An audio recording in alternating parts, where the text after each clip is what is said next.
ang nag-iisang mundo.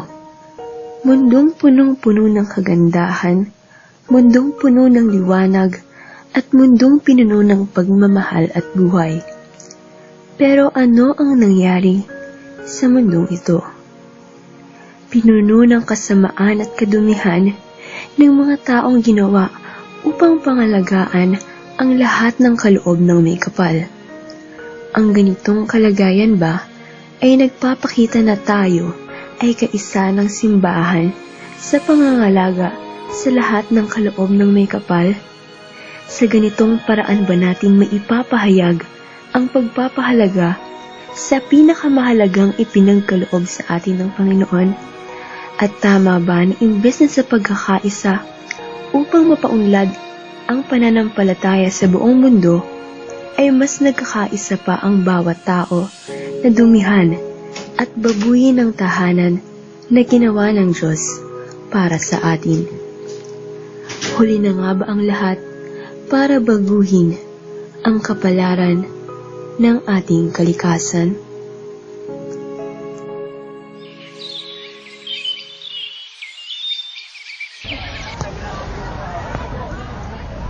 Mula sa pagpipinta ng mga gilis at poste, pagwawalis, at pagtutulong-tulong, bakas sa mukha ng mga letranista ang kasiyahan na nararamdaman sa kanilang ginagawa. Ating silipin ang kanilang pakikiisa kahit sa simpleng bagay na maaaring maging ugat ng malaking pagbabago.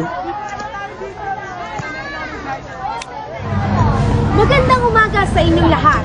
Nandito tayo sa Baluarte ni San Gabriel kung saan nagaganap ang community service ng mga theology students ng Letran. Ano nga ba itong ginagawa nila? Ano nga ba ang layunin ng mga ito? Ito ba ay dahil sa kanilang kagustuhan o dahil sa kailangan? Pero ang isang tanong, kanino nga ba nila ito ginagawa? Ginagawa ba nga ba lang nila ito ng dahil lamang sa tao, sa paaralan, o kaya naman, ginagawa ba nila ito para sa ating Panginoon?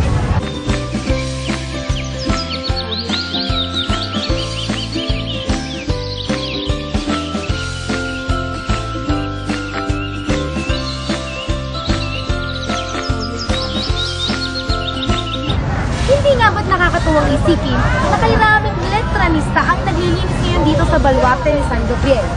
Sila ay ating tatanungin, i-interviewin kung bakit nga ba nila ito ginagawa. Ano ang bawat layunin nila?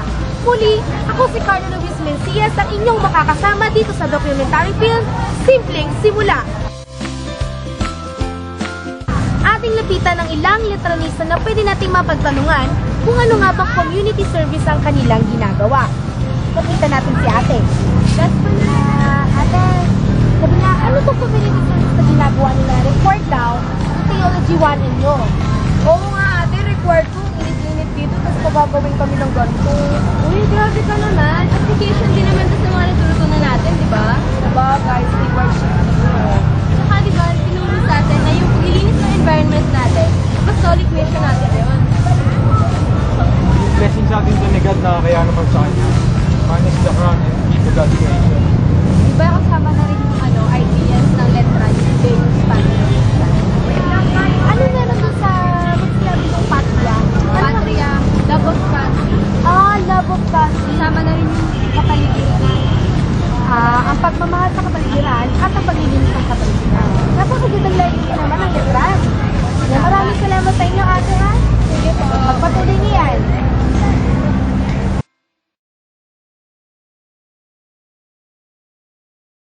Before kasi, lagi ako nagtatapon ng basura, tapos wala akong pakialam kung saan siya mapupunta, wala akong pakialam kung magbabaha yung lungsod na yun, basta maitapon ko yung basura na yun.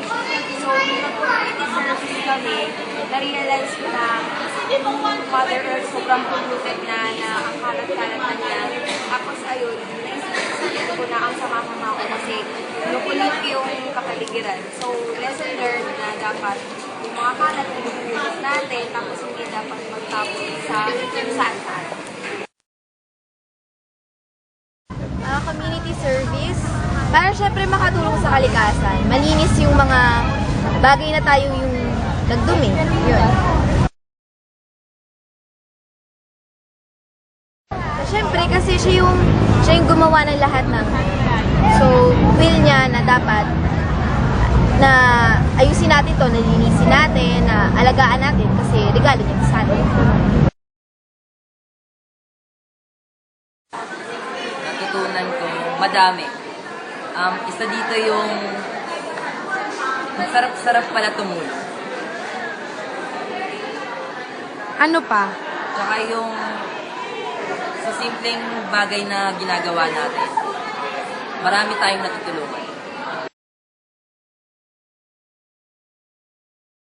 Sa katulad nga ng sinabi ni Kuya kanina, Deus Patria Letran. Deus, syempre, para sa Diyos. Kasi itong mundo natin, ginawa ito ng Diyos at tayo ang mga stewards nito. Tayo ang mga taga-pangalaga. Kaya mission natin para linisin ito at i-keep itong malinis. Di ba nga, cleanliness is next to godliness. Patria, syempre, para sa country. Kasi ang Pilipinas ay nag-grow na nga yung pollution, yung dirt sa iba't ibang lugar. Kaya itong simpleng act ng paglinis sa isang lugar sa Pilipinas, malaking tulong na rin. And syempre sa Letran, community clean up, malapit dito sa Letran. And layo ng walis!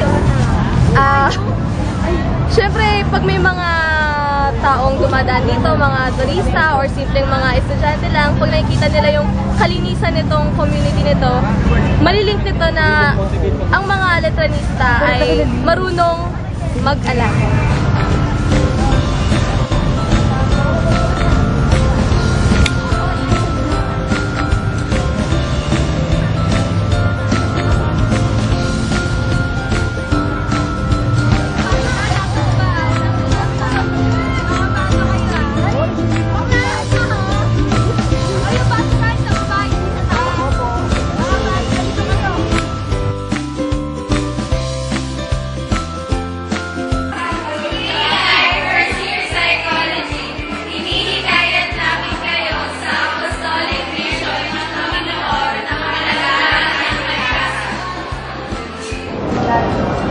Ako po si Chris Del Villar, second runner-up ng Miss Letran 2013 at hinihikayat ko kayo mga kapwa kong Letranista at iba pang kabataan ang piligin ng ganitong proyekto, hindi lang para sa ating kalikasan, kundi para din sa Diyos. Ako si Marco Polo Santillan at hinihikayat ko lahat ng mga tao na sana tumulong tayo kahit sa simpleng paraan lang. Narinig na natin ang ilan sa mga layunin na binigay ng mga Letranista. Una dito, stewardship. Pangalawa, apostolic mission daw ang paglilinis ng kalikasan. Ang sabi naman ng isa, man is the key and crown to God's creation. At ang pang-apat, ang kanilang layunin ng kanilang paralan na Deus Patria Letran, na kung saan ang ibig sabihin ng patria ay love of country. Kaya ito ay ginagawa nilang paglilinis ng isa ito sa pwedeng example o halimbawa ng pagmamahal sa ating bayan. Maraming salamat sa inyo. Nahirapan din ang maintenance dito magwalis kasi taglaga. Medyo gumanda naman at luminis. Pati yung mga grills natin, pader, na pintura ng bago. Maraming salamat po. Isang makabuluhang dokumentary film na naman ang ating napangayan ngayong araw na ito. Maraming salamat sa inyong pakikinig. At muli sabay-sabay tayong maging Simpleng Simula! Hindi ba't kay gandang tignan na mayroong mga estudyanteng nagmalasakit at nakiisa kahit sa pinakasimpleng paraan? Hindi ba't ang sarap sa pakiramdam na malaman na kahit ang munting simula na ito ay maaaring malaki ang maitulong sa mundo kung lahat tayo ay makikiisa at magtutulong-tulong. Maliliit na bagay, sapat na panahon at pagmamahal sa mundo mula sa bawat Pilipino, bawat tao at bawat sugo ng Panginoon ang sagot sa akala nating problemang wala ng solusyon. Sama-sama tayo mga Letranista, makiisa sa Simpleng Simula.